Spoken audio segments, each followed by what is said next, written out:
তিনি ছিলেন ইয়ামামার বাদশা। মদিনাতে বিশ্বনবীকে হত্যা করার নিয়তে এসেছিলেন। গোপনে গোপনে বিশ্বনবীকে হত্যা করে আবার ইয়ামামাতে তিনি ফিরে যাবেন। কিন্তু কি অবাক করা কাণ্ড, হত্যা করতে পারে নাই, সাহাবাদের হাতে তিনি ধরা পড়ে গেলেন। সাইয়েদনা সুমামা ইবনে উসাল রাদিয়াল্লাহু তাআলা আনহু হত্যার নিয়তে আসলেন, কিন্তু হত্যা করতে পারলেন না। সাহাবারা ওনাকে ধরে ফেললেন, ধরে মসজিদে নববীর পিলারের মধ্যে বেঁধে রাখলেন। সুমামা ইবনে উসাল, সিরাত থেকে শোনেন, সিরাত থেকে শোনাচ্ছি, রাদিয়াল্লাহু তাআলা আনহু ইয়ামামার অধিপতি ছিলেন। ইয়ামামা বিশ্বনবীকে হত্যার জন্য আসছেন, ধরা পড়ে গেছেন, এখন মসজিদে নববীতে বেঁধে রাখছে, তার মানে বন্দী। তো এখন স্ট্যাটাস কি? বন্দী, ক্যাপটিভ। তো বিশ্ব ইসলাম সাহাবাদেরকে বললেন তার খোঁজ খবর নিও, সুমামা ইবনে উসালের খোঁজ খবর নিও। সাহাবার বলেন, ইয়া রাসূলুল্লাহ, আপনাকে হত্যা করতে এসেছে, তার তো কঠিন ক্যাপিটাল পানিশমেন্ট হওয়া দরকার, কঠিন শাস্তি হওয়া দরকার। বিশ্বনবী বললেন, না, আমি যেটা জানি তোমরা সেটা জানো না, তোমরা সুমামার সাথে ভালো আচরণ করো। বিশ্বনবী সুমামার কাছে গেলেন। প্রথম দিন যে তিনি কালেমার দাওয়াত দিলেন, ইমানের দাওয়াত দিলেন, ইসলামের দাওয়াত দিলেন, রিসালাতের দাওয়াত দিলেন, আখিরাতের দাওয়াত দিলেন। পরের দিন যে বিশ্বনবী সালাতের দাওয়াত দিলেন, যাকাতের দাওয়াত দিলেন, ইসলাম কি, কিভাবে, কেমন করে পালন করতে হয় চমৎকার আর্টিকুলেট করতে শুরু করলেন। তন্ময় হয়ে সুমামা ইবনে উসাল রাদিয়াল্লাহু তাআলা আনহু বিশ্বনবীর কথাগুলো শুনতে আরম্ভ করলো। একদিন নয়, 2 দিন নয়, টানা 3 দিন বিশ্বনবী সুমামার কাছে ইসলামকে প্রেজেন্ট করেছেন, উপস্থাপন করেছেন। আওয়াজ করে বলেন, কয় দিন? 3 দিন। 3 দিন মসজিদে নববীতে বাধা। আর সাহাবীদেরকে বললেন তার খোঁজ খবর নিও, তোমরা যে রুটি বানাও এর মধ্যে সবচেয়ে ভালো আটার রুটিটা তারে দিও, সবচেয়ে রিফাইন্ড খেজুর, যেটা পিওর খেজুর, এটা তারে দিও। আর বিশ্বনবী নিজের উট থেকে দুধ দহন করে ওনার বাড়ির এক কর্মচারীকে বলেছেন দুধ দহন করে সুমামার জন্য নিয়ে যেও। সুবহানাল্লাহ পড়বেন না? সবাই তো অবাক, ইয়ামামা থেকে আসছে নবীকে হত্যা করতে, বিশ্বনবী দেখে তারে জামাই আদর করে, তাকে মজার মজার খাবার দিও, দুধ দিও, আদর আপ্যায়ন করো। 1 দিন নয়, 2 দিন নয়, টানা 3 দিন বিশ্বনবী এভাবে সুমামার কাছে যেয়ে ইসলামকে প্রেজেন্ট করতে আরম্ভ করলেন, ইসলামকে উপস্থাপন করতে শুরু করলেন। আর তাকে চমৎকার এন্টারটেইনমেন্ট আপ্যায়ন দিতে আরম্ভ করলেন। টানা 3 দিন যখন ইসলামের দ্য বিউটিজ অফ ইসলাম, ইসলামের সুমহান বাণী, সৌন্দর্য তার কাছে উপস্থাপন শেষ, তাকে আপ্যায়ন শেষ, বিশ্বনবী বললেন সাহাবীদেরকে, যাও এবার সুমামার হাতের পায়ের রশি দুটো খুলে দাও। তারা বললেন, ইয়া রাসূলুল্লাহ, কি বলেন আপনি? ও তো হত্যাকারী, সুযোগ পায় নাই, আপনারে মারতে পারে নাই, ছেড়ে দিলে আবারও আপনার উপর তলোয়ার নিয়ে ঝাঁপিয়ে পড়বে। নবী, এই সিদ্ধান্ত আপনি নিতে যাবেন না। বিশ্বনবী বললেন, যেটা বলেছি সেটা করো, সুমামার রশিগুলো ছেড়ে দাও, সুমামার হাতে পায়ের রশিগুলো যে তোমরা খুলে দাও। সাহাবারা তর্ক জুড়ে দিলেন, লা ইয়া রাসূলুল্লাহ, এমনটা করবেন না, তো ভয়ঙ্কর ভয়ঙ্কর খুনি, কি জানি কি হয়ে যায়। বিশ্বনবী বললেন, না, তার হাতে পায়ের রশিগুলো খুলে দাও। সাহাবারা বিশ্বনবীর কথা মতো তার হাতে পায়ের রশিগুলো খুলে দিল। সুমামা মুহূর্তের মধ্যে মসজিদে নববী থেকে বের হয়ে ইয়ামামায় ফিরে না যে মসজিদে নববীর পাশে একটা খেজুর বাগান ছিল সেখানে চলে গেলেন। সেখানে একটা ছোট্ট কুয়া ছিল, কুয়ার পানি দিয়ে তিনি গোসল করলেন। সুবহানাল্লাহ পড়েন। কুয়ার পানি দিয়ে গোসল করে মসজিদে নববীর সামনে এসে বিশ্বনবী এবং সাহাবাদের সামনে দাঁড়িয়ে সাব্বাবা উঁচু করে বললেন, আশহাদু আল্লা ইলাহা ইল্লাল্লাহ ওয়া আশহাদু আন্না মুহাম্মাদান আবদুহু ওয়া রাসূলুহু। আল্লাহু আকবার, আমি সাক্ষ্য দিচ্ছি আল্লাহ ছাড়া কোনো ইলাহ নাই, আর মুহাম্মদ আল্লাহ তাআলার প্রেরিত বান্দা এবং রাসূল। প্রিয় ভাইয়েরা, ইহসান দিয়ে যা জয় করা যায়, কঠোরতা দিয়ে সেটা কশিনকালেও জয় করা যায় না। আওয়াজ করে বলেন, ঠিক কি না? এবার সুমামা দাঁড়িয়ে বলে, ওগো নবী, আমি তো কালিমা পড়ে মুসলমান হয়ে গেলাম, এবার শোনেন, এই মুহূর্তের আগে আপনার চেহারার চাইতে নিকৃষ্ট কোনো চেহারা আমার কাছে ছিল না, কিন্তু শাহাদা পাঠ করার পরে আপনার চেহারার চাইতে উত্তম শ্রেষ্ঠ কোনো চেহারা আমার কাছে আর নাই। ও নবী, আজকের দিনের আগে ইসলাম ধর্মের চেয়ে নিকৃষ্ট অপছন্দনীয় কোনো ধর্ম আমার কাছে ছিল না, কিন্তু এই মুহূর্ত থেকে ইসলামের চেয়ে সেরা শ্রেষ্ঠ পছন্দনীয় কোনো ধর্ম আমার কাছে নাই। নবী গো, আজকের দিনের আগে মদিনার চাইতে অপছন্দনীয় নিকৃষ্ট কোনো শহর আমার কাছে ছিল না, কিন্তু এই মুহূর্তের পর থেকে মদিনার চাইতে কোনো শ্রেষ্ঠ শহর আমার জানা নাই। সে ছিল গমের বড় ডিলার, গম বেচতো। কি বেচতো? তার গম কিনে মক্কার লোকেরা রুটি খাইতো। সে ঘোষণা দিল, আজকে থেকে মক্কাবাসীদের জন্য সব গম আমি হারাম করে দিলাম, মক্কাবাসী এখন না খেয়ে মরে। সুবহানাল্লাহ পড়বেন না? মক্কাবাসী বিশ্বনবীর কাছে আসলেন, এসে বললেন, মুহাম্মদ, আমরা তো তোমার ভাই, তোমার চাচা, তোমার ভাতিজা, তোমার আত্মীয়, তুমি সুমামারে বলো সে যেন আবার গমের সাপ্লাই মক্কার জন্য অনুমতি দিয়ে দেয়। বিশ্বনবীর অনুমতি ক্রমে সুমামা আবার মক্কাতে গম পাঠাতে শুরু করলো। পড়েন সুবহানাল্লাহ। ইহসান, ইহসান দিয়ে আপনি যেটা জয় করতে পারবেন, you can win the heart of your enemies. ইহসান দিয়ে আপনি আপনার শত্রুর হৃদয়কে জয় করতে পারবেন। আওয়াজ করে বলেন ঠিক কিনা? এজন্য আল্লাহ বললেন, ওয়ানফিকু ফি সাবিলিল্লাহি ওয়ালা তুলকু বিআইদিকুম ইলাত তাহলুকা ওয়া আহসিনু ইন্নাল্লাহা ইউহিব্বুল মুহসিনিন। তোমরা আল্লাহর রাস্তায় দান করবে আর নিজেরা নিজেদেরকে ধ্বংসের হাতে ঠেলে দিও না। তোমরা একে অপরের প্রতি ইহসান করবে, কারণ ইহসানকারীদেরকে আল্লাহ বড্ড ভালোবাসেন। সুবহানাল্লাহ পড়েন।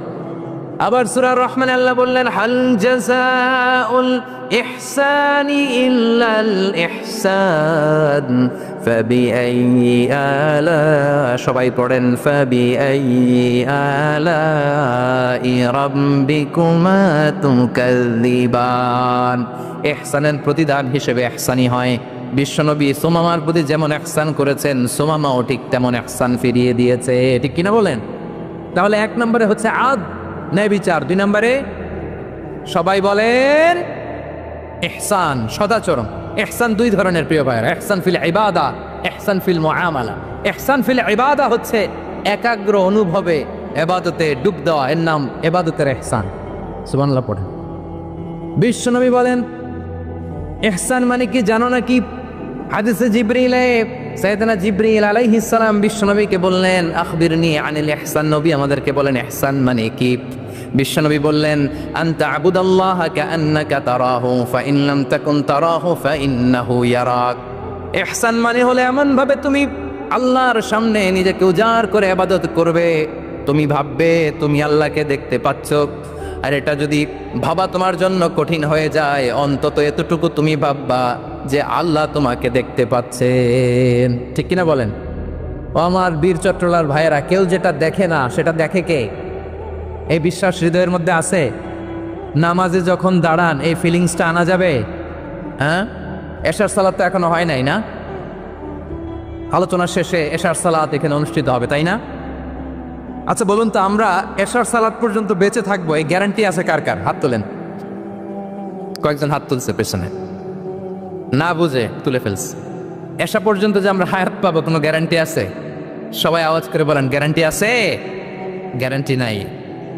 এই জন্য বিষ্ণু ইসলাম বলেছে, এমন ভাবে নামাজে দাঁড়াও, ইবাদত করো, মনে করো হতে পারে এটাই আমার জীবনের শেষ নামাজ। Perform the salah as if this is your last and final prayer. এমন ভাবে সালাতে দাঁড়াও, ভাবো হতে পারে এটাই তোমার জীবনের শেষ নামাজ। এমন ভাবে নামাজে দাঁড়াও, ভাবো এটাই শেষ নামাজ। তাহলে নামাজে একাগ্রতা বাড়ায় দিবে কে? ফলে ইবাদতের ইহসান আমাদের অর্জিত হবে। আর মুআমালাতে ইহসান হলো, বিশ্বনবী বলেন, ইন্নাল্লাহা তাবারাকা ওয়া তাআলা কাতাবাল ইহসানা আলা কুল্লি শাই ফাইদা কাতালতুম ফাআহসিনুল কিতলা ওয়া ইযা যাবাহতুম ফাআহসিনুয যাবহা ওয়ালিউহিদ্দা আহাদুকুম শাফরাতাহু ওয়ালিউরিহ যাবিহাতাহু। ইহসান দুই ধরনের। আওয়াজ করে বলতে হবে কয় ধরনের? সবাই বলুন আওয়াজ করে, কয় ধরনের? একটা হচ্ছে ইহসান ফিল ইবাদা, ইবাদতে ইহসান। ইবাদতে ইহসান কি? একাগ্র অনুভব দিয়ে ইবাদত করা, মন প্রাণ দিয়ে ইবাদত করা। আর মুআমালাতে ইহসান কি? সব কাজে, দৈনন্দিন কাজে, কর্মে, সামাজিক অ্যাক্টিভিটিতে কোমলতা প্রদর্শন করা, অনুগ্রহের সাথে সবকিছু করা। আল্লাহ তাআলা, ইন্নাল্লাহা তাবারাকা ওয়া তাআলা কাতাবাল ইহসানা আলা কুল্লি শাই, তিনি সব কিছুর ব্যাপারে ইহসানকে আবশ্যক করেছেন। সবকিছু, মুমিনের সব কাজে ইহসানের পরশ থাকবে। ওয়া ইযা কাতালতুম ফাহসিনুল কিতলা, বিশ্বনবী বলেন তুমি যখন কাউকে হত্যা করো ইহসানের সাথে করো। সুবহানাল্লাহ পড়বেন না? যখন হত্যা করো তখনও ইহসানের সাথে। আচ্ছা হত্যা করবো আবার ইহসান আসবে করতে করে? তো মেরেই ফেলবো আমি। আল্লাহ, ও ভাই একজন খুন করেছে, খুনি, রাষ্ট্রীয় আইনে তার শাস্তি হয়েছে ডেথ পেনাল্টি, মৃত্যুদণ্ড। এখন মৃত্যুদণ্ড দেখে আপনি যেমনে মন চায় তেমনে মারবেন লোকটারে? ওর নাক কেটে ফেলতে পারবেন? ওর কান কাটতে পারবেন? ওর চোখ উপড়ে ফেলতে পারবেন আপনি? যেমন মন চায় তার অঙ্গহানি করা যাবে না। ইহসানের সাথে তাকে হত্যা করো। সুবহানাল্লাহ, this is Islam, this is the true essence of Islam. ওয়াইদা যাবাহতুম ফাহসিনু যাবহা, যখন জবাই করবে তখনও ইহসানের সাথে জবাই করো। করবো জবাই, ওইখানেও নাকি ইহসান। আচ্ছা, কুরবানির দিন আমরা পশুগুলোরে কি করি বলেন? সবাই আওয়াজ করে জবাই। জবাই মানে তো এটার মেরেই ফেলতেছি, একটু পরে তো টুকরো টুকরো করে গোশতগুলো খাবো, এটা তো খাবো, এটা তো মেরেই ফেলবে। বিষ্ণু বলে না, জবাইয়ের মধ্যেও মুমিনের জবের ভেতরেও ইহসানের পরশ থাকা চাই। যখন জবাই করবে প্রাণীটাকে হাত পা টাইট করে বেঁধে নাও, ছুরিটাকে শার্পেন করে নাও, ধারালো করে নাও, যাতে অল্প সময়ে জবাইটা হয়ে যায়, প্রাণীটা যাতে কম কষ্ট পায়। সুবহানাল্লাহ পড়ে। দিস ইজ কল্ড ইহসান। ইহসান আল্লাহ তাআলা যেমনি আদলের আদেশ করেছেন, ন্যায় বিচার জাস্টিস এনশিওর করতে বলেছেন, সমাজে ইহসানের ব্যবহার, ইহসানের অনুশীলন তিনি করতে বলেছেন। এজন্য মুমিনের প্রতিটি কাজে, আমার চট্টগ্রামের ভাইয়েরা আমার দিকে তাকান, খেয়াল করে শুনুন, মুমিন জীবনের প্রতিটি কাজে ইহসানের পরশ থাকা চাই। আমরা যেন আমাদের পরিবারের প্রতি ইহসান করি, আমরা যেন আমাদের কর্মচারীদের প্রতি ইহসান করি, আমরা যেন আমাদের কলিগদের প্রতি ইহসান করি, আমরা যেন আমাদের ভাইদের প্রতি ইহসান করি। মুমিন জীবনের প্রতি কাজে ইহসানের পরশ থাকার দরকার আছে না নাই? কথা বুঝতে পেরেছেন? তাহলে আল্লাহ তাআলার তিনটা আদেশ ছিল, কয়টা গেল? ভুলে গেছে, ভুলে গেছে চট্টগ্রাম। তিনটা আদেশের মধ্যে কয়টা বললাম? প্রথমে কি ছিল? আদল। তিন নম্বরে রব্বুল আলামিন বললেন ওয়া ইতাইদিল কুরবা, নিকটাত্মীয়দেরকে দান করো। নিকটাত্মীয়দেরকে দাও, যারা তোমাদের ব্লাড কানেকশনের আত্মীয় তাদেরকে তোমরা দাও। এখানে জেনারেলি বললেন দাও, কি দিব সেটা তিনি এখানে বলেন নাই, সেটা তিনি সূরাতুল ইসরার মধ্যে বলেছেন। আল্লাহ বলেন ওয়া আতিযাল কুরবা হাক্কা, নিকট আত্মীয়দেরকে তাদের অধিকার, তাদের প্রাপ্য তোমরা বুঝিয়ে দাও। দেখেন, একটা শান্তির সমাজ, একটা সমৃদ্ধ সমাজ, একটা মানবিক সমাজ গঠনের জন্য আল্লাহ তাআলা বেশি না, মাত্র তিনটা অর্ডার, তিনটা ভার্ডিক্ট তিনি জারি করেছেন। 1 নম্বর সুশাসন, ন্যায় বিচার। 2 নম্বর ইহসান। 3 নম্বর নিকটাত্মীয়, যারা কাছের, তোমার ভেরি ক্লোজ রিলেশনশিপে আছে, তাদেরকে দাও। দাও, দিলে বাড়িয়ে দেয় কে? অনেকে দিতে চায় না, কৃপণতা করে। দিলে বাড়ায় দেয় কে? ও মিয়া, মদিনার মধ্যে সবচাইতে গরিব সাহাবী ছিল বেলাল রাদিয়াল্লাহু তাআলা আনহু। ওনার এন্টায়ার অ্যাসেট, সম্পদের পরিমাণ কতদূর জানেন? একটা লুঙ্গি। বেলাল রাদিয়াল্লাহু তাআলা আনহু, ওনার টোটাল ওয়েলথের এস্টিমেশন হচ্ছে মাত্র একটা লুঙ্গি। একটা লুঙ্গি, টোটাল ওয়েলথ এস্টিমেশন, টোটাল সম্পদের পরিমাণ বেলাল রাদিয়াল্লাহু তাআলা আনহুর কি ছিল? কথা বোঝে নাই বোধহয়। কি ছিল? ওই বেলাল রাদিয়াল্লাহু তাআলা আনহুকে বিষ্ণু ইসলাম বলেছেন আনফিক ইয়া বেলাল, ও বেলাল তুমিও দাও। ওয়ালা তাখশা মিন যিল আরশি ইখলালা, আরশের অধিপতির তো কোনো ঘাটতি নাই, তুমি দিলে ওই আল্লাহ তোমারে বাড়ায় দিবে। এজন্য আমার প্রিয় ভাইয়েরা, দিলে কমে না, দিলে বাড়ে।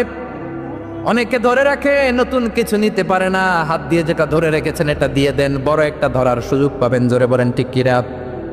ধরেন 5 কেজি ওজনের একটা ধরে রাখছেন, এখন 10, এটা না ছাড়লে 10 কেজি ধরতে পারবেন আপনি? আচ্ছা, 10 কেজির জিনিস একটা আছে হাতে, ওইটা যদি ছেড়ে দেন তাইলে না 15 কেজি ধরতে পারবেন। কথা বলেন ঠিক কিনা? তাহলে দিলে বাড়িয়ে দেয় কে?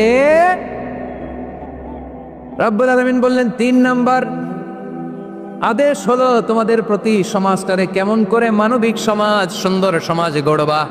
3 নম্বর আদেশ হলো ওয়া আতিদাল কুরবা হাক্কা, নিকটাত্মীয়দেরকে তাদের প্রাপ্য বুঝিয়ে দাও। এই নিকটাত্মীয়দেরকে তাদের অধিকার বুঝিয়ে দেওয়া, প্রাপ্য বুঝিয়ে দেওয়াতে আমাদের গাফলতি আছে না নাই? চট্টগ্রামে নাই? মাশাআল্লাহ আছে, আছে। অনেকে দেখবেন অনেক আল্লাহওয়ালা, তাহাজ্জুদ গুজার, সেজদা দিতে দিতে কপালে কালো দাগ ফেলে দিছে, সে তার বোনের হকটা আদায় করে নাই। আছে না নাই? হ্যাঁ, এখানেও আছে। সর্বনাশ। অনেক বড় হাজী সাহেব, বিশাল লম্বা দাড়ি, ছেলেরে সব দিয়ে দিছে, মেয়েরে কিছু দেয় নাই, মেয়ের হক আদায় করে নাই। আছে না নাই? এই হাজী সাহেবেরা এই আল্লাহ আল্লাহরা কিয়ামতের ময়দানে আটকে যাবে। আপনি অন্যের অধিকার নষ্ট করেছেন, তাদের রাইটসকে ভায়োলেট করেছেন। এজন্য আল্লাহ তাআলা বলেন, কারো অধিকার যদি কেউ নষ্ট করে, ওই সমাজটা মানবিক সমাজ কঠিনকালেও হতে পারে না। এজন্য 3 নম্বর আল্লাহ বললেন, ওয়া ইতা ইদিল কুরবান, নিকটাত্মীয়দেরকে দাও। কি দিবা? তাদের অধিকার দিয়ে দাও। বোনের অধিকার বুঝিয়ে দাও, মেয়ের অধিকারে বুঝিয়ে দাও, ফুফুর অধিকারে বুঝিয়ে দাও। দেখবেন অনেক মায়েরা ছেলের পাতে মুরগির রান দেয়, মেয়ের পাতে দেয় মুরগির ঠ্যাং। এরকম আছে না নাই? ছেলেরা কি দেয়? মুরগির। মেয়ের পাতে কি দেয়? তো মেয়ের কি মুরগির রান খেতে মনে যায় না? মনে যায় না? এমনটা করা যাবে না। নিকটাত্মীয়দেরকে অধিকার দিয়ে দাও, নিকটাত্মীয়ের সাথে সুসম্পর্ক রাখো। আদেশটা কার? এজন্য প্রিয় ভাইয়েরা, জীবনে যদি বারাকা অর্জন করতে চান, নিকটাত্মীয়দের সাথে সুসম্পর্ক রাখতে হবে, তাদের জন্য উপহার পাঠাতে হবে। বিশ্বনবী বলেন, লা ইয়াদখুলুল জান্নাতা ফাতে, যে ব্যক্তি আত্মীয়তার সম্পর্ককে ছিন্ন করে দেয়, সে কঠিনকালেও আল্লাহর জান্নাতে ঢুকবে না। আপনি কি এটারে সহজ হাদিস মনে করছেন? এটা সহজ কথা? আপনি ভাবছেন আপনার নামাজ আপনার বাঁচাতে পারবে, আপনার রোজা বাঁচাতে পারবে, আপনার তাহাজ্জুদ আপনারে বাঁচাতে পারবে?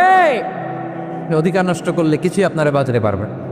এজন্য নিকট আত্মীয়দেরকে দিতে হবে বেশি বেশি। বিশ্বনবী বলেন, ইন্না সাদাকাতা আলাল মিসকিনি সাদাকা ওয়া আলা যির রাহিমি ইসনাতান সাদাকাতুন ওয়া সিলা। মিসকিনরে দান করলে শুধু দানের সওয়াব হয়, নিকট আত্মীয়কে দান করলে দুইটার সওয়াব হয়, সাদাকার সওয়াব হয়, আবার আত্মীয়তার বন্ধন অটুট রাখার সওয়াব হয়ে যায়। আবার বিশ্বনবী বললেন, মান সাররাহু আইয়ুবসাতা লাহু ফি রিজকিহি ওয়া ইউনসা লাহু ফি আসারিহি ফালইয়াসিল রাহিমা। যে ব্যক্তি তার রিজিকের প্রশস্ততা চায় আর হায়াতে বরকত চায়, সে যেন তার আত্মীয়ের সাথে সুসম্পর্ক রাখে। আমার প্রিয় চট্টলার ভাইয়েরা, আমাদের রিজিক বাড়ুক, এটা আমরা চাই কি চাই না? সবাই চান? হ্যাঁ, আমাদের রিজিকে প্রশস্ততা আসুক, চাই কি চাই না? আমাদের হায়াতে বরকত আসুক, আমরা চাই কি চাই না? এই দুইটা যদি চান, তাহলে নিকট আত্মীয়দের সাথে সুসম্পর্ক রাখবেন, পারবেন? তাহলে সমাজটারে মানবিক সমাজ বানায় দিবে কে? 3টা আদেশ চলে গেল। কয়টা? আওয়াজ করে বলেন। 1 নম্বরে কি ছিল? 2 নম্বরে, 3 নম্বরে নিকট আত্মীয়দেরকে দান। আপনাদেরকে আরো শোনার আগ্রহ আছে?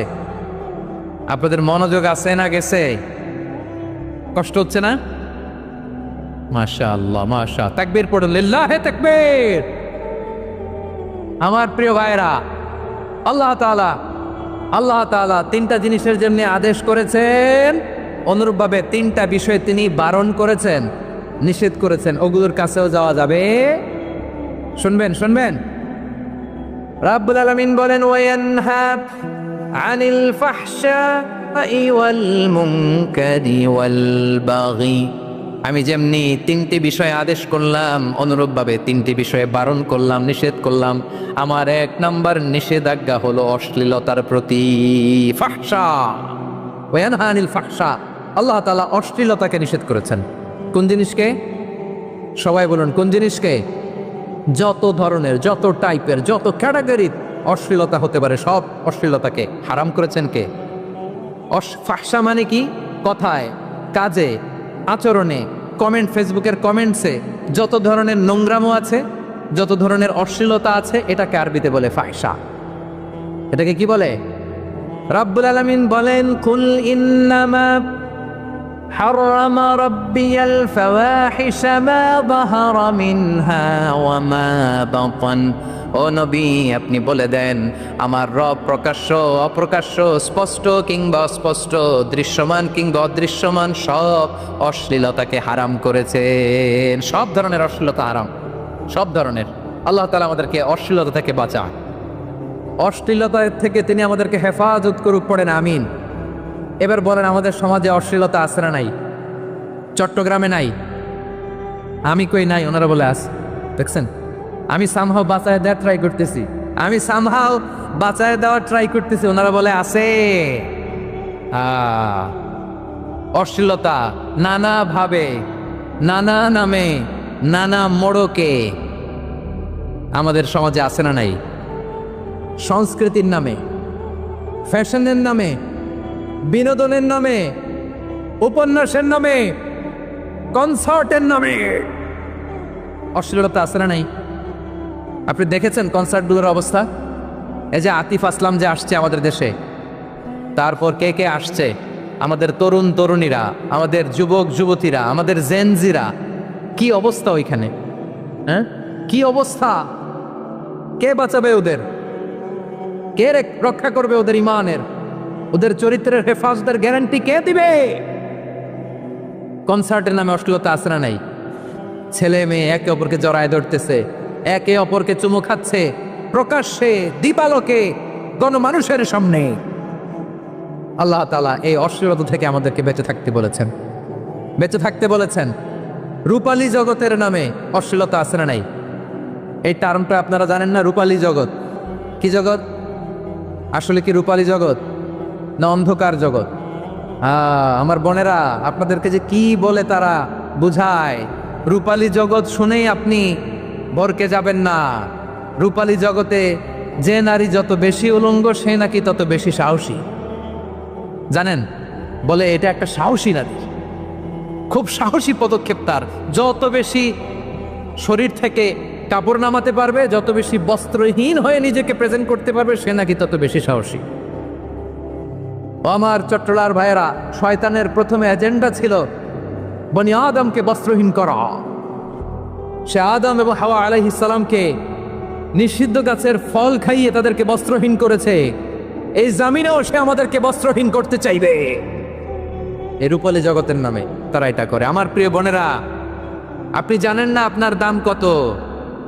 ওরা আপনাদেরকে বিজ্ঞাপনের সস্তা পণ্য বানাতে চায়।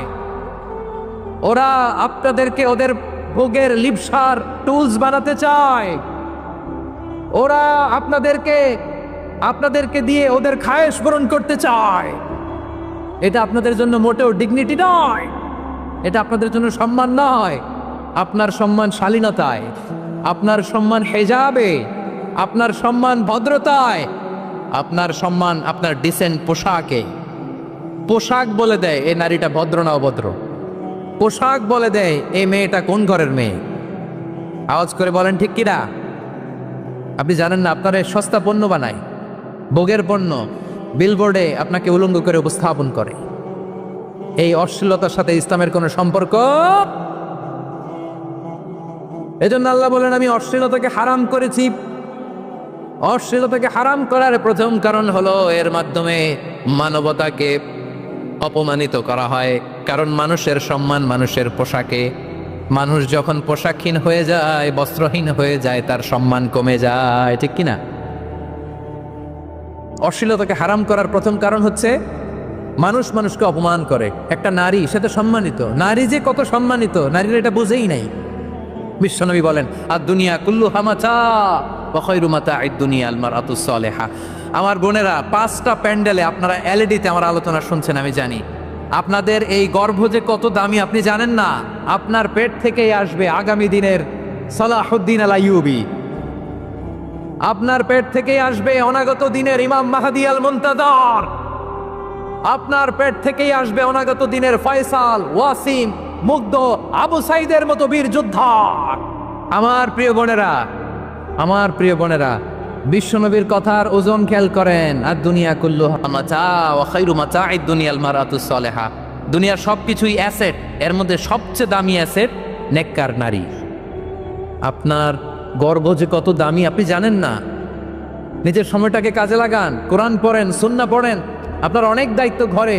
You are the MD of your family. একটা family it's a very big institution. পরিবার একটা অনেক বড় প্রতিষ্ঠান। And you are the MD of your institution. আপনি এই পরিবারের MD, managing director of your family. এইখানে আপনার কত দায়িত্ব। আপনি ছেলেমেয়েদেরকে তারবিয়া করবেন। আপনি আপনার স্বামীর জন্য ঘরটার জান্নাতের নীর বানাবেন। আপনার জন্য জান্নাতের ডুপ্লেক্স বাড়ি ওইখানে তৈরি করে রাখবে কে? আপনি যে কত দামি আপনি জানেন না। নারীদেরকে আল্লাহ বানিয়েছেন উচ্চতর করে, নিম্নতর নয়। নারীদেরকে ছোট্ট জিনিস দিলে এটারে বড় করে দেয়। নারীদেরকে ভ্রূণ দিলে, শুক্রাণু দিলে নারী এটারে বাচ্চা হিসেবে উপহার দেয়, ঠিক কিনা? বিয়ের মাধ্যমে স্বামী যখন তার শুক্রাণু তার স্ত্রীকে উপহার দেয়, স্ত্রী রিটার্নে কি উপহার দেয়? ফুল ফর্ম বেবি, মানব সন্তান। দেখছেন, আপনি দিলেন একটু, উনি দিছে বিশাল। আপনি যদি নারীকে বাজার এনে দেন, নারী এটাকে সুস্বাদু খাবারে রূপান্তর করে দেয়। আপনি তাকে একটা মুচকি হাসি দিয়ে দেন, সে তার কলিজা দিয়ে দেয়। কিন্তু যদি আপনি তার মনে কষ্ট দেন, সে আপনার জীবনকে জাহান্নাম বানায়া দেয়। খবর আছে, নারীর মন বুঝতে পারলে নেয়ামত, বুঝতে না পারলে কিয়ামত। ঠিক কিনা বলেন? আমার প্রিয় বোনেরা, আপনি যে কত দামি আপনি জানেন না। জানেন না আপনি কত দামি? অনেক দামি আপনি। আপনাদেরকে যেন ভোগের সস্তা পণ্য বানাতে না পারে, আপনাদেরকে সচেতন থাকতে হবে, সজাগ থাকতে হবে, কনসার্ন থাকতে হবে। শয়তানের ওই হাতছানির দিকে আর নজর দেওয়া যাবে না। তাহলে কেন আল্লাহ তাআলা এই ফাহশা অশ্লীলতাকে হারাম করলেন? 1 নাম্বার, এতে হিউম্যান ডিগনিটি কমে। 2 নাম্বার, এতে মানুষের অধিকার নষ্ট হয়। আপনি বিয়ে করেছেন, এরে পরকিয়া করেন, ওর সাথে এরকম আছে না নাই? স্ত্রীর অধিকার নষ্ট করেছেন। আপনি বিবাহ সম্পর্কে আবদ্ধ হয়েছেন, তার সাথে আপনি পরকিয়া করেন ওই ছেলের সাথে, আপনি আপনার হাজবেন্ডের সাথে বিট্রে করেছেন। এজন্য আল্লাহ অশ্লীলতাকে হারাম করেছেন। অশ্লীলতাকে হারাম করার আরেকটা কারণ হচ্ছে আল্লাহ তাআলা এই হিউম্যান জেনারেশনকে এটাকে প্রিজার্ভ করতে চায়। হিফজুন নাসল, এটা মাকাসিদুশ শরিয়ার অনেক গুরুত্বপূর্ণ একটা মাকাসিদ, অনেক গুরুত্বপূর্ণ। আপনার নাসল, আপনার জেনারেশনকে সংরক্ষণ করা। এই যে আসতেছে ফেব্রুয়ারি, কত ফেব্রুয়ারি জানো? এটা কি বিশ্ব ভালোবাসা দিবস? হ্যাঁ, কি দিবস?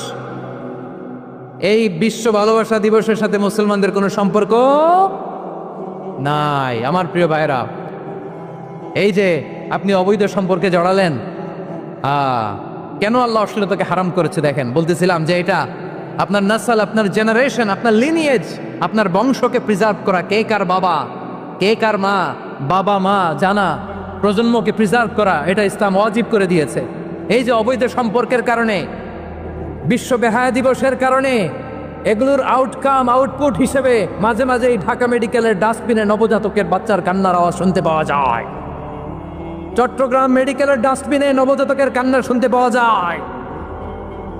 বীর চট্টলার মুসলমানেরা বুঝতে পারলে আওয়াজ করে বলেন, এই যে চট্টগ্রাম মেডিকেলে যে নবজাতকটা পাওয়া গেল, ওর বাবাকে আমাকে বলেন, ওর বাবাকে, ওর মাকে, ও কোন ফ্যামিলির সন্তান কেউ জানে? আপনি হিউম্যান ডিগনিটিকে অপমান করেছেন না? আপনি তার ভবিষ্যৎকে অন্ধকার করেছেন না? আপনি তার লিনিয়েজকে প্রশ্নবিদ্ধ করে দিয়েছেন না? এই জন্য আল্লাহ তাআলা অশ্লীলতাকে আমাদের জন্য হারাম করে দিয়েছেন। পড়েন সুবহানাল্লাহ। এই জন্য রাব্বুল আলামিন বলেন, কুল ইন্নামা হারামা রাব্বিয়াল ফাওয়াহিশা মা যাহারা মিনহা ওয়া মা বাতান। প্রকাশ্য অপ্রকাশ্য সব অশ্লীলতাকে হারাম ঘোষণা করে দিয়েছে কে? আবার দুনিয়ার বুকে যারা অশ্লীলতার প্রসার করে তাদের জন্য শাস্তি মজুদ রেখেছে কে? রব্বুল আলামিন বলেন, ইন্নাল্লাযীনা ইউহিব্বুনা আন তাশিআল ফাহিশাতু ফিল্লাযীনা আমানু লাহুম আযাবুন আলীমুন ফিদ দুনিয়া ওয়াল আখিরাতি ওয়াল্লাহু ইয়ালামু ওয়া আনতুম লা তা'লামুন। নিশ্চয়ই যারা বিশ্বাসীদের মাঝে অশ্লীলতার প্রচার প্রসার করতে চায় তাদের জন্য আমি মর্মন্তুদ শাস্তি প্রস্তুত করে রেখেছি, দুনিয়াতেও রেখেছি, আখিরাতেও রেখেছি। ঘোষণাটা কার? যারাই নাটকের নামে, সিনেমার নামে, রূপালী জগতের নামে, মুভির নামে, ওটিটি প্ল্যাটফর্মের নামে আমার সমাজে অশ্লীলতা ছড়াতে চায় তাদের জন্য কঠিন মর্মন্তুদ শাস্তি মজুদ রেখে দিয়েছে কে? ও আমার বোনেরা, এখনো আপনি জাগবেন না? এখনো আপনার চিন্তার দুয়ারে এখনো নাড়া পড়ে নাই? ওরা আপনাকে উলঙ্গ বানাতে চায়, ওরা আপনাকে আইটেম গার্লস বানাতে চায়। এজন্য ইসলাম অশ্লীলতাকে হারাম করেছে। হারাম। ইসলাম বলেছে যোজন যোজন দূরে থাকো, ওরা বলে না কাছে আসো, কাছে আসার গল্প, ক্লোজ আপ ওয়ান, কাছে আসার গল্প আছে না নাই? চট্টগ্রামে তো এগুলো নাই মাশাআল্লাহ। হ্যাঁ, এখানেও আছে ক্লোজ আপ ওয়ান, কাছে আসার গল্প। আল্লাহ বলেন ওয়ালা তাকরাবুজ জিনা, কাছেও এসো না, জিনা থেকে যোজন যোজন কিলো দূরে থাকো, ওরা বলে কাছে আসার গল্প। আমার বীর চট্টলার ভাইয়েরা, কাছে আসতে হলে আমরা কোরআনের কাছে আসব, কাছে আসতে হলে নবীর কাছে আসব, কাছে আসার গল্প হবে আমার রবের কাছে আসার গল্প। চিল্লায় বলো ঠিক কিনা? বসুন বসুন আমার ভাইয়েরা। তাহলে অশ্লীলতার সাথে আমাদের কোনো সম্পর্ক? সবাই বলতে পারেননি, আওয়াজ করে বলুন, অশ্লীলতার সাথে আমাদের কোনো সম্পর্ক? আমরা এই সমস্ত ক্লোজ আপ ওয়ান, কাছে আসার গল্পের প্রোগ্রামে যাব? আমরা কোনো ধরনের অশ্লীল কন্টেন্ট সোশ্যাল মিডিয়ায়, টিভিতে দেখব? কি যুগ যে আমরা কাটাচ্ছি আপনি কল্পনা করতে পারবেন না। পর্ন ইন্ডাস্ট্রি, নারী পুরুষের বস্ত্রহীন যুগল দৃশ্য, এটাকে দিয়ে ওরা কোটি ডলারের ইন্ডাস্ট্রি বানিয়েছে। পুরো মানব ইতিহাসে এরকম জঘন্য সময় মানব ইতিহাস পার করে নাই। পর্ন এটা ইন্ডাস্ট্রি হয়ে গেছে। আমাদের এই যুবকগুলো, জেনজিগুলো, ওদের চরিত্র বাঁচাবে কি করে? কেমন করে হেফাজত করবে ওদের এই মূল্যবান চরিত্র? আমার প্রিয় ভাইয়েরা, এই অশ্লীলতার দ্য লেটেস্ট ভার্সন হচ্ছে LGBTQ, শরীফ থেকে শরীফা। শুনছেন আপনারা? দেখতে পুরুষ, আসলেই পুরুষ, সুস্থ একজন পুরুষ, 4 সন্তানের বাবা, বলে আমি মনে মনে নারী। দেখতে নারী, সুস্থ নারী, আসলেই সে দিব্যি একজন নারী, বলে আমি মনে মনে পুরুষ। সবচেয়ে ভয়ঙ্কর অশ্লীলতার সবচাইতে লেটেস্ট ভার্সন হচ্ছে এই ট্রান্সজেন্ডারিজম। সুস্থ পুরুষ তার বায়োলজিক্যাল গ্রোথকে হরমোন দিয়ে স্টপ করে দিয়ে সে সার্জারি করে নারী হতে চায়। সুস্থ নারী পুরুষ হতে চায়। পুরুষ পুরুষের প্রতি সেক্সুয়ালি আকর্ষণ বোধ করে। এটা লূত আলাইহিস সালামের কওমের মধ্যে ছিল। এটাকেও আল্লাহ কোরআনে ফাহেশা বলেছেন। ওয়ালুতান ইয ক্বালা লিকওমিহি আতাতুনাল ফাহিশাতা মা সাবাকাকুম বিহা মিন আহাদিম মিনাল আলামিন। লূত আলাইহিস সালাম বললেন, তোমরা কি এমন এক অশ্লীল কার্যক্রমে ডুব দিলে নাকি যেটা গোটা বিশ্বের কেউ কখনো করে নাই, তোমরাই প্রথম করেছো? পড়েন নাউযুবিল্লাহ। এই পশ্চিমের এই রোগ আমার দেশে যেন আসতে না পারে, আমাদের সজাগ থাকতে হবে। প্রিয় ভাইরা, চিল্লায় বলেন ঠিক কিনা? পশ্চিমের অবস্থা ভয়ঙ্কর। পাশ্চাত্যে, আমি যুক্তরাষ্ট্রে ছিলাম অনেকদিন, কয়েক মাস, বিভিন্ন স্টেটে ঘুরেছি। গার্ডিয়ানরা উদ্বিগ্ন। ছেলে মেয়েদেরকে, ছোট্ট ছেলে মেয়ে, ওদেরকে জিজ্ঞেস করে, তুমি how do you feel right now inside yourself? তুমি ভিতরে ভিতরে কেমন ফিল করো? তোমার কি ছেলে ছেলে লাগে না মেয়ে মেয়ে লাগে? আচ্ছা বলেন, এই ছোট্ট বাচ্চাটা ওকে এগুলো জেন্ডার অ্যাসাইনমেন্ট বলতে এগুলো কিছু বুঝে? এইভাবে মিসগাইড করা হচ্ছে। কৌতূহল বশত ছোট্ট ছেলে যদি বলে আমার তো মেয়ে মেয়ে লাগে, তখন বলে যে না তুমি মেয়ে, ছেলে না। মা বাবা বাধা দিলে ওকে আলাদা গভর্নমেন্ট হাউসে নিয়ে যায়। ভয়ঙ্করতম অবস্থা। আমরা একটা সময়ে শুনতাম যে হুজুর আমার ছেলেটা খুব ভালো, হাফেজে কোরআন, আল্লাহওয়ালা। হুজুর আমার ছেলে দাড়ি রাখছে, আল্লাহওয়ালা। হুজুর আমার ছেলে 5 ওয়াক্ত সালাত জামাতের সাথে পড়ে, তার মানে আল্লাহওয়ালা। পশ্চিমে যে আমি কি শুনছি জানেন? ওরা বলে হুজুর আমার ছেলেটা ইউনিভার্সিটির একটা মেয়ের সাথে প্রেম করে, ও খুব আল্লাহওয়ালা, হুজুর দোয়া করবেন। এর কারণ ওদের কাছে আল্লাহওয়ালার ক্রাইটেরিয়া হচ্ছে হুজুর আমার ছেলেটা আরেক ছেলের পছন্দ করে নাই, আমার মেয়েটা আরেক মেয়েকে ভালোবাসে নাই, এজন্য আমার ছেলেটা আল্লাহওয়ালা, হুজুর ওর জন্য একটু দোয়া করে দিয়েন। কি চ্যালেঞ্জ ওরা ফেস করতেছে। ওনার ছেলে যে আরেক ছেলেরে বিয়ে করবে না, এটাতেই উনি খুশি যে আলহামদুলিল্লাহ আমার ছেলেটা একটা মেয়েরে ভালোবাসে, আমার মেয়েটা একটা ছেলেরে ভালোবাসে, মানে এটা হাক্কু আল্লাহওয়ালা। নাউজুবিল্লাহ পড়তে পারলেন না? এজন্য অশ্লীলতার সাথে আমাদের কোনো সম্পর্ক। রাব্বুল আলামিন বলেন ওয়ায়ানহা আনিল ফাহশাই ওয়াল মুনকারি ওয়াল বাগি। 3টা জিনিসকে আমি নিষিদ্ধ করলাম। 1 নাম্বার হলো ফাহশা, অশ্লীলতা। 2 নম্বরে হলো মুনকারের সমস্ত মন্দ কাজ। আপনাদের মনোযোগ আছে না? শেষ করে দিব? আর 2-1 মিনিট শুনবেন? আচ্ছা বলি তাহলে, আর 2-1 মিনিট। তাহলে নিষেধাজ্ঞা জারি করেছেন 3টা জিনিসের উপর। 1 নাম্বার কি? ফাহশা, অশ্লীলতা। 2 নাম্বার মুনকার। মুনকার মানে হচ্ছে যত মন্দ কাজ, খারাপ কাজ, বাজে কাজ, এটার বলে মুনকার। এটার কি বলে?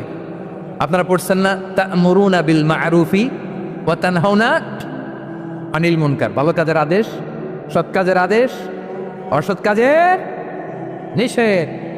মুনকার, মুনকার হচ্ছে মানুষের স্বাভাবিক বিবেকবোধ যেটাকে খারাপ বলে, ওইটাই মুনকার। পৃথিবীর সব আসমানি গ্রন্থ যেটাকে খারাপ বলেছে, মানুষের স্বাভাবিক বিবেকবোধ যেটাকে খারাপ বলেছে, এগুলো সব মুনকার। যেমন ইফটিজিং, এটা কি ভালো না খারাপ? মজুদদারি, খাদ্যে ভেজাল দেওয়া, ওজনে কম দেওয়া, মাছে ফরমালিন মিশানো, চাঁদাবাজি, টেন্ডারবাজি, দখলবাজি, এগুলো আমাদের স্বাভাবিক বিবেকেই বলে এগুলো খারাপ, এগুলো হচ্ছে মুনকার। আল্লাহ তাআলা এই মুনকার থেকে আমাদেরকে বেঁচে থাকতে বলে না, শয়তান এই মুনকারের প্রতি আমাদেরকে উদ্বুদ্ধ করে। আল্লাহ তাআলা বললেন, ইয়া আইয়ুহাল্লাযীনা আমানু লা তাত্তাবিউ খুতুওয়াতিশ শাইতান ফাইন ওয়া মান ইয়াত্তাবি' খুতুওয়াতিশ শাইতানি ফাইন্নাহু ইয়া'মুরু বিল ফাহশাই ওয়াল মুনকার। আল্লাহ বললেন, আমার গোলামেরা শোনো শোনো, ও আমার বিশ্বাসী বান্দারা খবরদার, তোমরা কশিনকালেও শয়তানের পদাঙ্ক অনুসরণ করবে না, কারণ শয়তান তোমাদেরকে অশ্লীলতা এবং মন্দ কাজের দিকে উদ্বুদ্ধ করে। আমাদের কাজ হচ্ছে শয়তান আমাদেরকে যেদিকে নিতে চায় আমরা তার উল্টা দিকে যাব, ঠিক কিনা বলে? শয়তান এই মন্দ কাজকে আমাদের কাছে বিউটিফাই করে চাকচিক্যময় করে আমাদের সামনে উপস্থাপন করে। এজন্য আল্লাহ বলেন মুনকারকে থামাতে হবে, মুনকার প্রতিরোধ করতে হবে। মুনকার প্রতিরোধের দায়িত্ব শুধু আমাদের নাকি? শুধু আপনার খতিব সাহেবের, ইমাম সাহেবের, নাকি মুসলিম উম্মার সবার? আওয়াজ করে বলুন, মুনকার অসৎ কাজ প্রতিরোধের দায়িত্ব কার? রাব্বুল আলামিন বলেন, কুনতুম খায়রা উম্মাতিন উখরিজাত লিন-নাসি তা'মুরুনা বিল মা'রুফি ওয়া তানহাউনা আনিল মুনকার। তোমাদেরকে শ্রেষ্ঠ জাতি করে জমিনের মধ্যে আবির্ভূত করা হয়েছে, যাতে করে তোমরা জমিনের ভেতরে সৎ কাজের আদেশ করতে পারো আর অসৎ কাজের নিষেধ করতে পারো। উম্মাহ কুনতুম খায়রা, তাহলে গোটা উম্মার দায়িত্ব, এটা বুঝতে পারছেন তো? আচ্ছা, আর নিচে আসেন। এরপরে আল্লাহ বললেন, শুধু উম্মাহ না, এই জমিনের রাজত্ব আমি যাদের হাতে দেই, এই জমিনের মালিক আমি যাদেরকে বানিয়ে দেই, যাদেরকে আমি সরকারের দায়িত্ব দেই, তাদেরকেও মুনকার প্রতিরোধের দায়িত্ব দিয়েছে কে? আল্লাহ বলেন, যারা ক্ষমতার মসনদে বসেছে তাদেরকে 4 দফা কর্মসূচি আমি আল্লাহ দিলাম। আওয়াজ করে বলেন, কয় দফা? আল্লাহ বলেন, আল্লাযীনা ইম্মাক্কান্নাহুম ফিল আরদি আকামুস সালাতা ওয়া আতাউয যাকাতা ওয়া আমারু বিল মা'রুফি ওয়া নাহাউ আনিল মুনকার ওয়া লিল্লাহি আকিবাতুল উমুর। যারা এই জমিনের উত্তরাধিকার হয়েছে তারা 4 দফা কর্মসূচি নিয়ে সামনে আগাবা। সালাত কায়েম করবা, যাকাত আদায় করবা, সৎ কাজের আদেশ দিবা, অসৎ কাজ থেকে মুনকার প্রতিরোধ করবা। আদেশটা কার? আমার প্রিয় চট্টলার ভাইরা, পুরো উম্মার দায়িত্ব মুনকার প্রতিরোধ করা, সরকার প্রধানের দায়িত্ব মুনকার প্রতিরোধ করা। এরপর আল্লাহ বলেন, প্রতিটা ফ্যামিলির যিনি প্রধান সিইও বাবা, প্রত্যেক বাবারও দায়িত্ব এই মুনকার প্রতিরোধ করা। আওয়াজ করে বলেন ঠিক কিনা? যেমনটি সাইয়েদনা লুকমান আলাইহিস সালাম ওনার কলিজার টুকরা সন্তানকে আদেশ করেছেন, ইয়া বুনাইয়া আকিমিস সালাতা ওয়া'মুর বিল মা'রুফি ওয়ানহা আনিল মুনকার। পড়েন সুবহানাল্লাহ। বাবা ছেলেকে সবক দিচ্ছে। কে সবক দিচ্ছে? কাকে? লুকমান আলাইহিস সালাম ছেলেকে বলতেছে, ওরে আমার কলিজার টুকরা সন্তান, ওরে আমার বাছা, নামাজ কায়েম করবা, সৎ কাজের আদেশ দিবা, আর মুনকার প্রতিরোধ করবা, অসৎ কাজ, সমাজ থেকে খারাপ কাজকে ঝেঁটে বিদায় করে দিবা। তাহলে দেখেন, আমি স্টেপ বাই স্টেপ নামলাম। পুরা উম্মার দায়িত্ব, জমিনের উত্তরাধিকারী আল্লাহ যাদেরকে বানিয়েছেন সরকার, তাদের দায়িত্ব, প্রতিটি ফ্যামিলির প্রধানের দায়িত্ব। এরপরে বিশ্বনবী বলেন, সচেতন প্রতিটি মুসলিমের দায়িত্ব সমাজ থেকে মুনকারকে উৎখাত করা। বিশ্বনবী বলেছেন, মান রাআ মিনকুম মুনকারান ফালিয়ুগাইয়িরহু বিয়াদিহি فإن لم يستطع فبلسانه وإن لم يستطع فبقلبه وذلك أضعف الإيمان। সমাজে যে মুনকার দেখবে, খারাপ কাজ দেখবে, সে যেন হাত দিয়ে সেটাকে থামায়। কি দিয়ে? আপনাদের তো হাত নাই না? হাত আছে, হাত আছে। ওরা যেই হাত দিয়ে অন্যায় করে ওটা প্রতিরোধের জন্য আমাদেরও হাত আছে না নাই? বসুন আমার প্রিয় ভাইয়েরা, ওরা ওদের যেই হাত দিয়ে টেন্ডারবাজি করে, চাঁদাবাজি করে, ইফতিজিং করে, দখলবাজি করে, যে হাত দিয়ে, ওই মুনকার থামায় দেওয়ার জন্য আল্লাহর দে আমাদেরও 2টি হাত আছে না নাই? আমাদেরও হাত আছে। থামাইতে হবে, থামাইতে হবে, হিম্মত করতে হবে। আমার প্রিয় ভাইয়েরা, না থামালে আমরাই ডুববো শেষমেশ। আমাদের বাঁচার জন্য হইলেও থামাইতে হবে।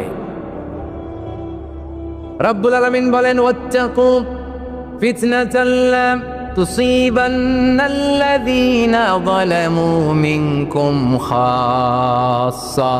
ও আমার গোলামেরা, ওই আযাবকে ভয় করো যে আযাব যখন আমি জমিনের বুকে পাঠাই শুধু জালেমদেরকেই মারি না, আলেমদেরকেও মারি। আযাব যখন আসে তখন শুধু জালিমই মরে না, আলেমও মরে। জানেন, মুসা আলাইহিস সালামের পায়ে একবার একটা লাল পোকা কামড় দিয়েছে, লাল পিঁপড়া। লাল পিঁপড়া কামড় দিলে খুব আরাম লাগে না? কি লাগে?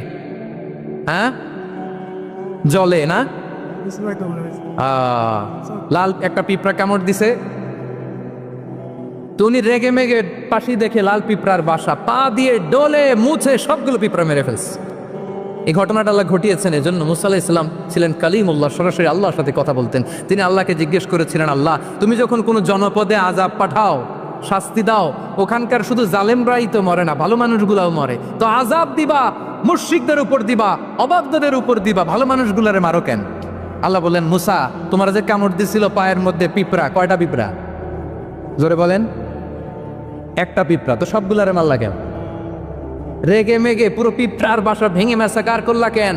এই মুসা, আমি যখন অ্যাকশনে যাই, আমি যখন শাস্তি দেই, তখন এত বাস বিচার করা হয় না, বাস বিচার করা যায় না। যখন অ্যাকশনে যাওয়া হয় ওইটা ডাইরেক্ট অ্যাকশন হয়ে যায়। চিল্লায় বলো ঠিক কিনা? এজন্য আমাদের বাঁচার জন্য হলেও এই পাপ থামাতে হবে, এই শয়তানের অট্টহাসি থামাতে হবে, অন্যায় অপরাধ সমাজ থেকে আমাদের থামাতে হবে। কারণ আযাব আসলে ওরাও মরবে, আমরাও মরব। একটা জাহাজ 2 তলা, আপনি আছেন 2য় তলায়, শুনতেছেন? শুনতেছেন? জাহাজ কয় তলা? আপনি কোন তলায়? 2য় তলায়। নিচের তলার কিছু লোক জাহাজের তলা ছিদ্র করতে আরম্ভ করছে। কি ছিদ্র করতেছে? আচ্ছা, জাহাজের তলা ছিদ্র করলে তলা দিয়ে কি ঢুকে? এখন আপনি যদি বলেন আমার কি, আমি তো 2 তলায়, আমার কি, আমি তো সেফ, আমি ইন দ্য সেফ জোন, আমি তো ভালো আছি, আমি তো ভালো আছি, ওরা ছিদ্র করে ওরা মরবে। আসলে কি শুধু ওরা মরবে, নাকি তলা ফুটো হলে ভিতরে পানি ঢুকলে আপনারও শরীর সমাধি হবে? তলা দিয়ে যখন পানি ঢুকবে, জাহাজ ডুবলে আপনিও মরবেন। এজন্য নিজে মরার আগে ওই পাগলগুলোর নিচতলায় যে থামাতে হবে। চিল্লায় বলেন ঠিক কি না? এজন্য আল্লাহ বললেন, মুনকার প্রতিরোধের দায়িত্ব সমাজের টপ টু বটম সবার। পুরো আম্মার দায়িত্ব, সরকার প্রধানের দায়িত্ব, প্রতিটি ফ্যামিলির প্রধান বাবার দায়িত্ব। বিশ্বনবী বললেন প্রতিটি সচেতন মুসলিমের দায়িত্ব। এজন্য মুনকার প্রতিরোধ করার দরকার আছে না নাই? সমাজে এই যে ইফটিজিং হয়, আপনার বোনের বয়সী একটা মেয়েকে কিছু বখাটে টিটকারি করে, এই বলে সেই বলে, নোংরা কথা বলে, রাস্তায় দেখেও আপনি পাশ দিয়ে না দেখার মতো চলে যান কেন? আপনি দাঁড়ান না কেন? আপনি দাঁড়ালেই তো থেমে যাবে। কারণ সত্যের যে শক্তি, তার সামনে মিথ্যা মুখ থুবড়ে পড়ে। আপনার সামনেও কিছুই না, নাথিং। আপনি দাঁড়ান, ওকে প্রশ্ন করেন যে আমার বোনকে তুমি ডিস্টার্ব করো কেন? আপনাকে দেখে আরো 5 জন দাঁড়াবে, 5 জনকে দেখে আরো 10 জন দাঁড়াবে। আমাদের নীরবতা আর আমাদের নিশ্চুপ থাকাই জালিমদেরকে আরো শক্তিশালী জালিম বানিয়েছে। এজন্য মুনকার প্রতিরোধের দায়িত্ব আমাদের সবার। টেন্ডারবাজি, চাঁদাবাজি, দুর্নীতি, অপরাধ, দখলদারিত্ব, মজুদদারি, এগুলো সব কিছু একসাথে প্রতিরোধ করতে হবে। ঠিক কিনা বলেন? একটা মানবিক সমাজ যদি চাই, প্রতিরোধ করতে হবে। প্রিয় ভাইয়েরা, আল্লাহর শপথ নিয়ে বলি, এই নাসিহাতগুলো সবার জন্য, সব দলের জন্য, সব মতের মানুষের জন্য। আমরা কোনো দলের প্রতি মানুষকে ডাকি না, আমরা ডাকি ইসলামের দিকে। সব দলের, সব মতের, সব মানুষদেরকে আমরা আহ্বান জানাই, আসুন আমরা একটা সুন্দর সমাজ বিনির্মাণ করি। এই যে নতুন বাংলাদেশের এক সুযোগ এসেছে, আর জীবনে হয়তো আসবে না, সামনের 100 বছর এই সময় আসবে না। আসুন দেশটাকে আমরা সাজাই, আসুন আমরা দুর্নীতি বন্ধ করি, আসুন আমরা চাঁদাবাজি বন্ধ করি, আসুন আমরা দখলদারিত্ব বন্ধ করি, আসুন আমরা এক দল আরেক দলকে নিশ্চিহ্ন করার যে রাজনীতি, এটা বন্ধ করি। সব দলের প্রতি আমার আহ্বান। আমি কিছুদিন আগে একটা নিউজ দেখলাম, ওই যে লন্ডনে বসে জনাব তারেক রহমান সাহেবকে আমি ধন্যবাদ দিতে চাই। উনি সংবাদ শোনা মাত্রই ওনার দলের অনেক চাঁদাবাজকে উনি বহিষ্কার করেছেন। I do appreciate. প্রতিটি দলের এরকম ইনিশিয়েটিভ নেওয়ার দরকার আছে না নাই? যে কোনো দলে এই প্র্যাকটিসটা থাকার দরকার আছে না নাই? চাঁদাবাজদের সাথে আপনারা নিজেদেরকে মুক্ত ঘোষণা করবেন যে এরা আমার দলের কর্মী হতে পারে না। আমরা চাঁদাবাজ মুক্ত বাংলাদেশ চাই, জুলুম মুক্ত বাংলাদেশ চাই, ফ্যাসিজম মুক্ত বাংলাদেশ চাই, গুণ খুন খারাপি মুক্ত বাংলাদেশ চাই। আমরা নতুন ভোরের বাংলাদেশ চাই।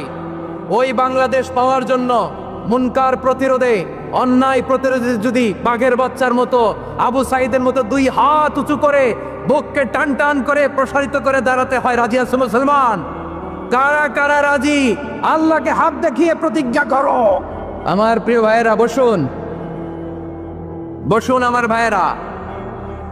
রাব্বুল আলামিন বলেন, ওয়ায়ানহা আনিল ফাহশাই ওয়াল মুনকারি ওয়াল বাগি ইয়াইযুকুম লাআল্লাকুম তাযাক্কারুন। বসুন। আল্লাহ বললেন, আমি অশ্লীলতাকে নিষেধ করি, আমি সব ধরনের মন্দ কাজকে নিষিদ্ধ করি, সব শেষে আমি সীমা লঙ্ঘনকে তোমাদের জন্য নিষিদ্ধ করি। আলোচনা মনে আছে তো, না ভুলে গেছেন? নিষিদ্ধ করেছেন কয়টা জিনিস? 1 নম্বরে অশ্লীলতা, 2 নম্বরে মুনকার তথা সব মন্দ কাজ, 3 নম্বরে আল বাগি সীমা লঙ্ঘন, ক্রসিং দ্য লিমিট। সীমা লঙ্ঘন করা ভালো না। We all should know all limits. চিল্লা বলেন ঠিক কিনা? একই আয়াতে আল্লাহ বললেন, কুল ইন্নামা حرم ربي الفواحش ما ظهر منها وما بطن والإثم والبغي بغير الحق।